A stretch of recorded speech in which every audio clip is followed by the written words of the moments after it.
नमस्कार और आपका स्वागत है। याद है 2020 की शुरुआत में जब लॉकडाउन लगा था? हाँ, बिल्कुल याद है। हैंड सैनिटाइजर की एक छोटी सी बोतल जो पहले शायद 50 रुपए की मिलती थी, अचानक 500 रुपए की मिलने लगी। और फिर कुछ ही महीनों में वही बोतलें दुकानों में भरी पड़ी थी। 50 रुपए में भी कोई पूछ नहीं रहा था। ऐसा क्यों हुआ? ये कमाल का सवाल है और इसका जवाब छुपा है अर्थशास्त्र के एक बहुत ही पावरफुल कॉन्सेप्ट में, जिसे कहते हैं आपूर्ति या सप्लाई। ये एक ऐसा फंडा है जो सब्जी मंडी से लेके आप कह लीजिए शेयर मार्केट तक हर जगह काम करता है। तो आज हम इसी की गहराई में उतरने वाले हैं। हमारे पास माइक्रो इकोनॉमिक्स की एक किताब के कुछ अंश हैं और हमारा मिशन है इस सप्लाई के पूरे खेल को डिकोड करना। बिल्कुल। तो चलिए शुरू करते हैं। जब हम सप्लाई कहते हैं तो इसका मतलब सिर्फ ये तो नहीं होता कि बाजार में कितना सामान बढ़ा है, राइट? एग्जैक्टली। ये एक बहुत बड़ा मिसकंसेप्शन है। सप्लाई सिर्फ मात्रा नहीं है। तो फिर क्या है? असल में इसकी परिभाषा में 3 चीजें आती हैं। किसी चीज की वो मात्रा जिसे एक बेचने वाला एक खास कीमत पर और एक खास समय में बेचने के लिए तैयार है। अच्छा। इन तीनों में से एक भी चीज हटा दें तो सप्लाई की बात अधूरी रह जाती है। एक मिनट में यहाँ थोड़ा कंफ्यूज्ड हूँ। बेचने के लिए तैयार है और उसके पास कितना है, इसमें क्या फर्क है?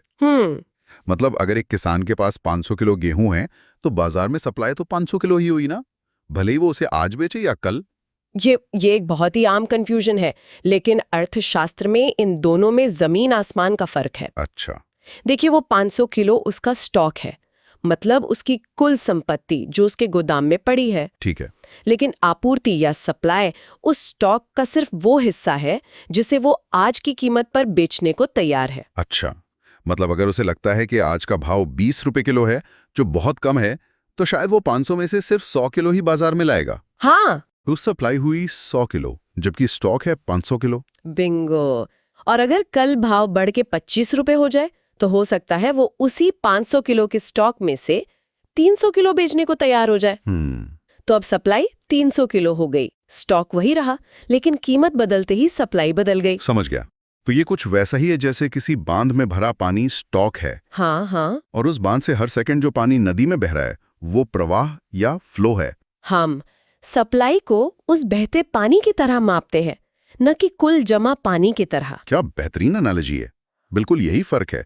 इसीलिए सप्लाई को एक फ्लो कॉन्सेप्ट कहते हैं जो समय के साथ बहता है, और स्टॉक एक स्टैटिक कॉन्सेप्ट है जो एक जगह रुका हुआ है। ठीक है, ये तो क्लियर हुआ। अब जाहिर है कि हर बेचने वाले की सप्लाई अलग अलग होगी। एक छोटा किसान कम गेहूं बेचेगा, एक बड़ी कंपनी ज्यादा। तो हम इसे कैसे देखते हैं, इंडिविजुअल लेवल पर या पूरे मार्केट के लेवल पर? दोनों ही करके। जब हम किसी एक फर्म या एक किसान की बात करते हैं तो उसे इंडिविजुअल सप्लाई कहते हैं। ओके। ये हमें बताता है कि एक अकेला प्रोड्यूसर अलग अलग कीमतों पर कितना माल बेचने को तैयार है।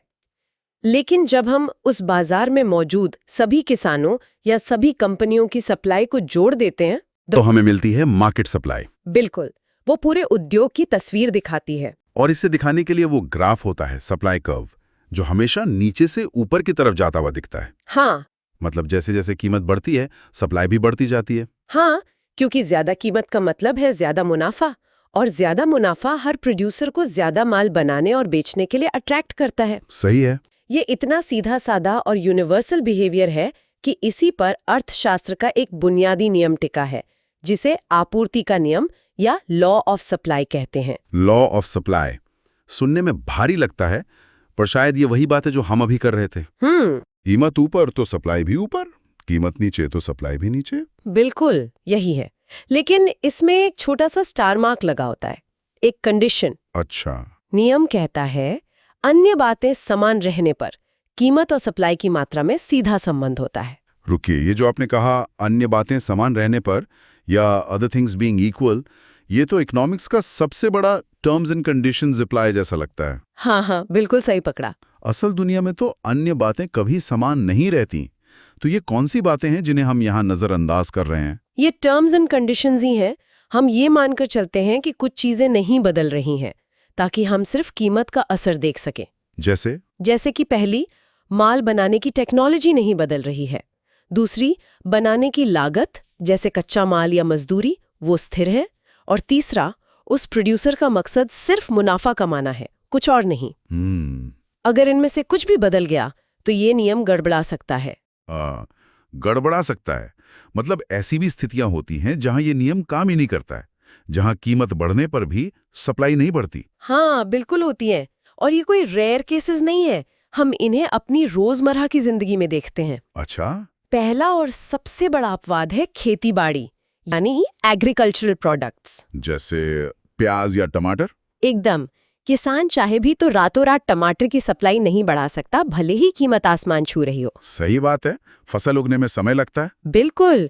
और अगर मौसम खराब हो गया, बाढ़ आ गई, तो ज्यादा कीमत होने के बावजूद सप्लाई घट जाएगी। यहाँ कुदरत का नियम अर्थशास्त्र के नियम पर भारी पड़ जाता है। ये तो सच है। और एक दूसरा अपवाद भी है, जल्दी खराब होने वाली चीजें। ये तो हम सबने देखा है। शाम को सब्जी मंडी में जाइए, विक्रेता दाम गिरा देता है। बिल्कुल। वो सोचता है कि कल तक ये पालक या टमाटर खराब हो जाएंगे, तो आज कम मुनाफे में बेचना भी कल फेंक देने से तो बेहतर है। यहाँ सप्लाई का लॉ काम नहीं करता, जरूरत काम करती है।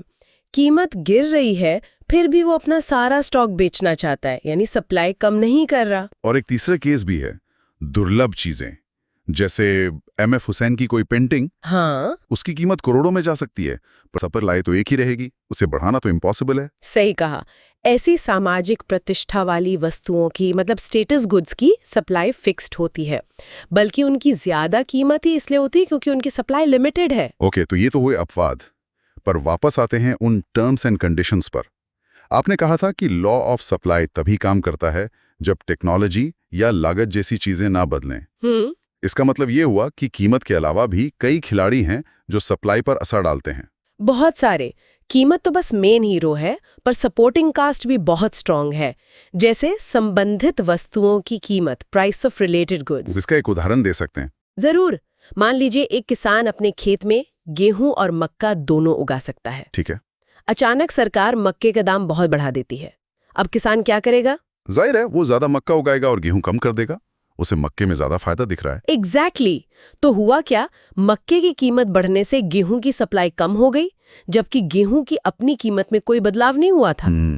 इसी तरह अगर बाजार में ज्यादा कंपनियां आ जाएं, तो भी कुल मार्केट सप्लाई बढ़ जाएगी। और टेक्नोलॉजी का तो सीधा असर होगा। अगर कोई नई मशीन आ जाए जिससे उत्पादन दुगना हो जाए, तो कंपनियां उसी दाम पर ज्यादा माल बेच पाएंगी। बिल्कुल।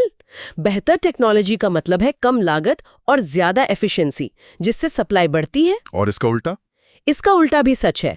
अगर कच्चा माल या पेट्रोल महंगा हो जाए, तो प्रोडक्शन कॉस्ट बढ़ जाएगी, मुनाफा घटेगा और कंपनियां सप्लाई कम कर देंगी। और फिर आता है सबसे बड़ा खिलाड़ी, सरकार। टैक्स और सब्सिडी का खेल। हाँ, ये सप्लाई को सीधे सीधे अफेक्ट करता है। सरकार जब किसी चीज पर टैक्स लगाती है तो उसकी लागत बढ़ जाती है, जिससे सप्लाई कम हो जाती है। और जब सब्सिडी देती है, जैसे इलेक्ट्रिक गाड़ियों पर, तो लागत कम हो जाती है और कंपनियां उसे ज्यादा बनाने और बेचने के लिए प्रोत्साहित होती हैं। उनकी सप्लाई बढ़ जाती है। तो हमने देखा कि कीमत बदलने से सप्लाई बदलती है। लेकिन क्या सिर्फ कीमत ही एकलौता खिलाड़ी है? मान लीजिए सरकार इलेक्ट्रिक कारों पर सब्सिडी दे देती है, तब तो कीमत बदले बिना भी कंपनियां ज्यादा कारें बनाएंगी, है ना? बिल्कुल। यहाँ क्या हो रहा है? बहुत ही जरूरी सवाल पूछा आपने। और यहीं पर दो कॉन्सेप्ट्स के बीच का फर्क समझना बहुत जरूरी है, जो सुनने में एक जैसे लगते हैं। कौन से? एक है सप्लाई में विस्तार या संकुचन, मतलब एक्सटेंशन और कॉन्ट्रैक्शन, और दूसरा है सप्लाई में वृद्धि या कमी, इंक्रीज और डिक्रीज। हाँ, ये हमेशा कंफ्यूज करते हैं। इसे एक आसान एनालॉजी से समझते हैं। मान लीजिए एक गायक का कॉन्सर्ट है। अगर टिकट की कीमत 5,000 से घटाकर 2,000 रुपए कर दी जाए, तो ज्यादा टिकट बिकेंगे। हाँ, जाहिर है। ये उसी सप्लाई कर्व पर एक मूवमेंट है, जिसे हम विस्तार या एक्सटेंशन कहेंगे। यहाँ खेल सिर्फ कीमत ने बदला है। ठीक है, ये समझ आया। लेकिन अब सोचिए, वो गायक इतना पॉपुलर हो जाए कि वो एक और शो अनाउंस कर दे। अब क्या हुआ? अब तो बाजार में कुल टिकटों की संख्या ही बढ़ गई। अब हर कीमत पर पहले से ज्यादा टिकट उपलब्ध हैं। एग्जैक्टली। ये है सप्लाई कर्व का शिफ्ट। इसे कहते हैं सप्लाई में वृद्धि या इंक्रीज। अच्छा। यहाँ कीमत के अलावा एक बाहरी फैक्टर ने, मतलब गायक की पॉपुलैरिटी ने, पूरी सप्लाई ही बदल दी। अगर सब्सिडी मिलती या नई टेक्नोलॉजी आती, तो भी यही होता। सप्लाई कर्व दाईं ओर शिफ्ट हो जाता। और अगर लागत बढ़ जाती या सरकार टैक्स लगा देती, तो कर्व बाईं ओर शिफ्ट हो जाता है। हाँ, मतलब उसी कीमत पर अब कम माल उपलब्ध होता। वाह, तो मूल अंतर ये है कि एक में हम कर्व पर चलते हैं और दूसरे में पूरा कर्व ही खिसक जाता है। एकदम सटीक। एक का कारण केवल कीमत है और दूसरे का कारण कीमत के अलावा अन्य कारक हैं। कमाल है, ये तो सप्लाई की पूरी एनाटॉमी जैसी है। लेकिन एक और सवाल मेरे दिमाग में आ रहा है। पूछिए। कुछ चीजें होती हैं जिनकी कीमत जरा सी बढ़ती है और बाजार में उनका ढेर लग जाता है, और कुछ चीजें होती हैं जिनकी कीमत बहुत बढ़ जाती है फिर भी उनकी सप्लाई ज्यादा नहीं बढ़ती। इस सेंसिटिविटी को कैसे मापते हैं? बहुत बढ़िया, आप सीधे सबसे एडवांस टॉपिक पर आ गए हैं, आपूर्ति की कीमत लोच या प्राइस इलास्टिसिटी ऑफ सप्लाई। ये एक बहुत पावरफुल टूल है। ये बस यही मापता है कि कीमत में 1% बदलाव आने पर सप्लाई में कितने प्रतिशत का बदलाव आएगा। सरल शब्दों में सप्लाई कीमत को लेकर कितनी सेंसिटिव या रिस्पॉन्सिव है। तो इसकी भी अलग अलग टाइप्स होती होंगी? हाँ, मोटे तौर पे 5 तरह की होती हैं। एक छोर पर है परफेक्टली इनइलास्टिक या पूर्णतः बेलोचदार, मतलब कीमत कितनी भी बदल जाए सप्लाई टस से मस नहीं होगी। जैसे वो हुसैन की पेंटिंग? बिल्कुल, इसका ग्राफ एक सीधी खड़ी रेखा होता है। दूसरे छोर पर है परफेक्टली इलास्टिक, जो एक हाइपोथेटिकल सिचुएशन है जहां कीमत जरा सी भी बढ़ते ही सप्लाई अनंत हो जाती है। और बीच की 3 स्थितियां? वो ज्यादा प्रैक्टिकल है। यूनिट इलास्टिक, मतलब कीमत 10% बढ़ी तो सप्लाई भी ठीक 10% बढ़ी। बराबर। इनइलास्टिक या बेलोचदार का मतलब है सप्लाई कम सेंसिटिव है, कीमत 10% बढ़ी पर सप्लाई सिर्फ 2-3% ही बढ़ी। और इलास्टिक या लोचदार का मतलब है सप्लाई बहुत सेंसिटिव है, कीमत 10% बढ़ी और सप्लाई 20-25% बढ़ गई। तो क्या चीज तय करती है कि किसी वस्तु की सप्लाई लोचदार होगी या बेलोचदार? हमारे हैंड सैनिटाइजर वाले केस में क्या हुआ होगा? सबसे बड़ा फैक्टर है समय। बहुत कम समय में यानी अति अल्प अवधि में सप्लाई लगभग हमेशा बेलोचदार होती है। अच्छा। की मांग अचानक बढ़ी तो कंपनियां रातों रात नई फैक्ट्री नहीं लगा सकती थी, इसलिए सप्लाई नहीं बढ़ी और कीमत आसमान छू गई। लेकिन फिर कुछ महीनों बाद? हाँ, जैसे जैसे समय मिलता है, मतलब अल्पावधि और फिर दीर्घ अवधि में, कंपनियां नई मशीनें लगा सकती हैं, ज्यादा मजदूर रख सकती हैं, नई फैक्ट्रियां खोल सकती हैं।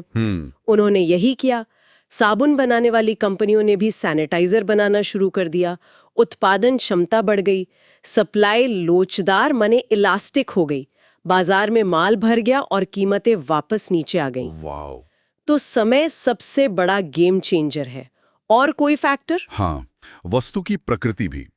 जो चीजें आसानी से स्टोर की जा सकती हैं, जैसे फर्नीचर या कारें, उनकी सप्लाई ज्यादा लोचदार होती है। सही है। अगर कीमत कम हो तो कंपनी उन्हें गोदाम में रख सकती है, लेकिन सब्जियों जैसी जल्दी खराब होने वाली चीजों की सप्लाई बेलोचदार होती है, उन्हें तो बेचना ही पड़ता है। हाँ, साथ ही उत्पादन की तकनीक, अगर किसी चीज को बनाने में बहुत कॉम्प्लेक्स टेक्नोलॉजी लगती है तो उसकी सप्लाई कम लोचदार होगी। तो अगर मैं इसे संक्षेप में कहूं, सप्लाई सिर्फ गोदाम में रखे माल का नाम नहीं है। नहीं, ये कीमत, समय, टेक्नोलॉजी, सरकारी नीतियों और अनगिनत दूसरे फैक्टर्स पर निर्भर करने वाला एक जिंदा, गतिशील कॉन्सेप्ट है। बिल्कुल। लॉ ऑफ सप्लाई हमें बताता है कि प्रोड्यूसर्स कीमतों पर कैसे रिएक्ट करते हैं, जो किसी भी मार्केट इकोनॉमी की धड़कन है। बिल्कुल।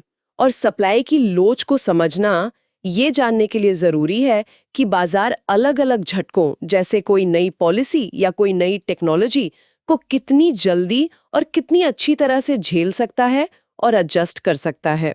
ये ज्ञान एक छोटे दुकानदार से लेकर देश के वित्त मंत्री तक सबके लिए जरूरी है। श्रोताओं के लिए एक विचार। हमने सामाजिक प्रतिष्ठा वाली वस्तुओं की बात की जिनकी सप्लाई सीमित होती है, जैसे दुर्लभ कलाकृतियां, और उन पर सप्लाई का नियम लागू नहीं होता। हाँ, आज की डिजिटल दुनिया के बारे में सोचें, जहां NFTs या लिमिटेड एडिशन डिजिटल कलेक्टिबल्स जैसी चीजें हैं। अच्छा। इनकी सप्लाई आर्टिफिशियली यानी जानबूझकर बेहद सीमित रखी जाती है, एक कोड के जरिए। अच्छा। लेकिन इन्हें कॉपी पेस्ट करने या बनाने की लागत लगभग 0 होती है। हाँ, ये भी तो है। तो क्या इन पर सप्लाई का पारंपरिक नियम लागू होता है, या क्या ये डिजिटल एसेट्स अर्थशास्त्र के लिए एक नई तरह की चुनौती पेश कर रहे हैं, जहां दुर्लभता, स्कैर्सिटी और मूल्य, वैल्यू को फिर से परिभाषित किया जा रहा है? इस पर सोचना दिलचस्प होगा। इकोनॉमिक्स के एक काफी फंडामेंटल आइडिया पर बात करने वाले हैं। हाँ। सप्लाई की इलास्टिसिटी। हाँ, मतलब किसी चीज की सप्लाई कीमत बदलने पर कितनी तेजी से घटती या बढ़ती है। हमारे पास जो सोर्सेज है वो बिल्कुल यूनिवर्सिटी के स्टडी नोट्स जैसे हैं, एकदम टू द पॉइंट। बिल्कुल। तो आज का मिशन साफ है। हमें ये समझना है कि इस इलास्टिसिटी को नापने के दो बिल्कुल अलग-अलग तरीके क्यों हैं। हाँ, ये बहुत दिलचस्प है, एक है पूरा मैथ बेस्ड जिसमें नंबर्स और फॉर्मूलाज का खेल है, और दूसरा है एकदम विजुअल। जहां आप सिर्फ एक ग्राफ देखकर पूरी कहानी समझ सकते हैं। चलिए इसे अनपैक करते हैं। मजे की बात यह होगी कि एक ही चीज को नापने के ये दो टूल्स, एक माइक्रोस्कोप और दूसरा वाइड एंगल लेंस, कैसे काम करते हैं। बिल्कुल, और ये एक बेहतरीन टॉपिक है क्योंकि ये दिखाता है कि इकोनॉमिस्ट एक ही प्रॉब्लम को कैसे अलग-अलग एंगल से देखते हैं। एक टूल जिसे हम परसेंटेज मेथड कहते हैं, वो हमें माइक्रोस्कोप वाली प्रिसिजन देता है। अच्छा। वो आपको एक एग्जैक्ट नंबर बताएगा, इलास्टिसिटी 1 है, 1.5 है या 0.5 है। राइट। दूसरा टूल ज्योमेट्रिक मेथड हमारा वाइड एंगल लेंस है। आप बस सप्लाई कर्व पर एक नजर डालते हैं और आपको तुरंत पता चल जाता है कि मार्केट का डीएनए कैसा है। अच्छा, डीएनए। हाँ, दोनों ही अपने आप में बहुत पावरफुल है। ठीक है, तो माइक्रोस्कोप से शुरू करते हैं। पहला तरीका जिसे सोर्सेज में प्रोपोर्शनल या परसेंटेज मेथड कहा गया है। जी, अगर मैं इसे सरल भाषा में कहूं तो ये बस ये हिसाब लगाता है कि अगर किसी चीज की कीमत 10% बढ़ती है तो उसकी सप्लाई कितने % बढ़ती है। बिल्कुल सही। ये कॉज एंड इफेक्ट का हिसाब किताब है। हाँ। और इसका फंडा बहुत सिंपल है और यही इसकी खूबसूरती है। फॉर्मूला भी यही कहता है, इलास्टिसिटी यानी ES is equal to percentage change in quantity supplied divided by percentage change in price.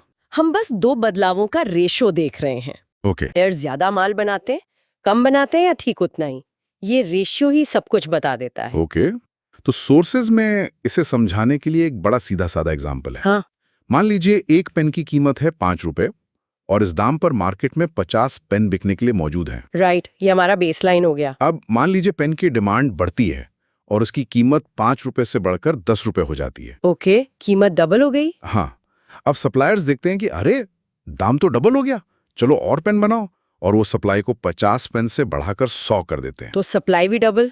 तो यहाँ कीमत भी डबल हुई और सप्लाई भी डबल। मेरी पहली इंस्टिंक्ट तो ये कहती है कि अगर सब कुछ डबल हुआ तो क्या इलास्टिसिटी 2 होगी? ये एक बहुत अच्छा सवाल है और यहीं ज्यादातर लोग कंफ्यूज होते हैं। अच्छा। हम मल्टीप्लायर नहीं देख रहे हैं, हम परसेंटेज चेंज देख रहे हैं।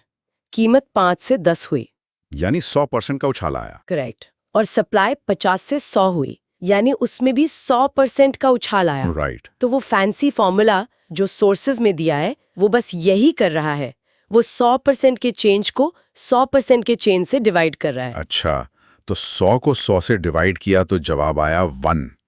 तो इलास्टिसिटी 2 नहीं 1 है। Exactly, S is equal to 1। Economics की भाषा में से यूनिटरी इलास्टिक कहते हैं। Unitary elastic. इसका मतलब है सप्लाई का रिएक्शन कीमत के एक्शन के ठीक बराबर है, न कम न ज्यादा।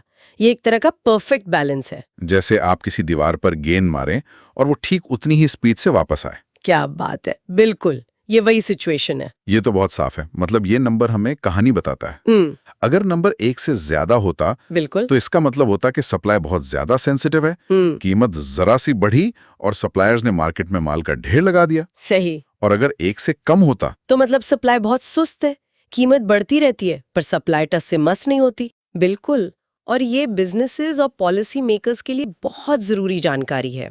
कैसे? एक कंपनी जानना चाहेगी कि कीमत बढ़ाने पर कॉम्पिटिटर्स कितनी सप्लाई बढ़ा देंगे। सरकार जानना चाहेगी कि किसी चीज पर टैक्स लगाने से उसकी सप्लाई मार्केट में कम तो नहीं हो जाएगी। ये एक नंबर उन्हें फ्यूचर का अंदाजा लगाने में मदद करता है। ओके, तो ये मैथ वाला तरीका क्लियर है।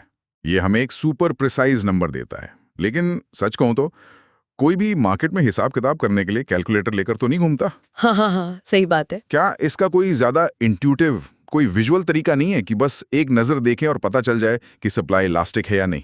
आप बिल्कुल सही जगह पर आए हैं। यहीं पर हमारा दूसरा टूल, हमारा वाइड एंगल लेंस काम आता है, ज्योमेट्रिक या पॉइंट मेथड। अच्छा। ये एक तरह का विजुअल चीट कोड है। आपको कोई कैलकुलेशन नहीं करनी, बस सप्लाई कर्व के ग्राफ को देखना है। एक चीट कोड, अब इसमें मजा आएगा। हाँ, इसका कोर प्रिंसिपल बहुत एलिगेंट है। ये कहता है कि इलास्टिसिटी इस बात पर डिपेंड करती है कि सप्लाई कर्व, जो कि एक सीधी ऊपर जाती हुई लाइन है, ग्राफ पर शुरू कहाँ से होती है। उसका स्टार्टिंग पॉइंट। हाँ, उसका ओरिजिन ही उसकी पूरी कहानी बता देता है। अच्छा, तो हमारे सोर्सेज में 3 पॉसिबिलिटीज बताई गई हैं। पहली वाली तो मुझे लगता है मैं गेस कर सकता हूँ। बताइए। वो है जब इलास्टिसिटी 1 होती है। ये तब होता होगा जब सप्लाई कर्व ठीक ओरिजिन से, मतलब उस पॉइंट से शुरू होती है जहां एक्स एक्सिस और वाई एक्सिस मिलते हैं। करेक्ट। ये हमारे पिछले मैथ वाले एग्जाम्पल का विजुअल वर्जन हुआ, है ना? एकदम परफेक्टली बैलेंस्ड। एकदम सही पकड़ा। जब कर्व ओरिजिन से शुरू होता है तो इसका मतलब है कि कीमत और सप्लाई में हमेशा एक परफेक्ट प्रोपोर्शनल रिश्ता रहेगा। कीमत 20% बढ़ाओ, सप्लाई 20% बढ़ेगी। कीमत 50% बढ़ाओ, सप्लाई 50% बढ़ेगी। बिल्कुल, ये एक आदर्श स्थिति है। ठीक है, ये तो सिंपल था।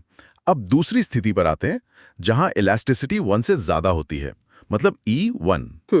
सोर्सेस कहते हैं कि ऐसा तब होता है जब सप्लाई कर्व वाई एक्सिस यानी वर्टिकल लाइन से शुरू होती है। एक मिनट। हाँ, इसका मतलब तो ये हुआ कि सप्लायर तब भी कुछ माल देने को तैयार हैं जब कीमत लगभग 0। ये कैसे हो सकता है?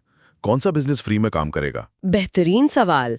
और यहीं पर ये सिंपल सा ग्राफ हमें आज की डिजिटल दुनिया की कहानी बताता है। डिजिटल दुनिया की? कैसे? सोचिए, एक गाना स्पॉटिफाई पर है।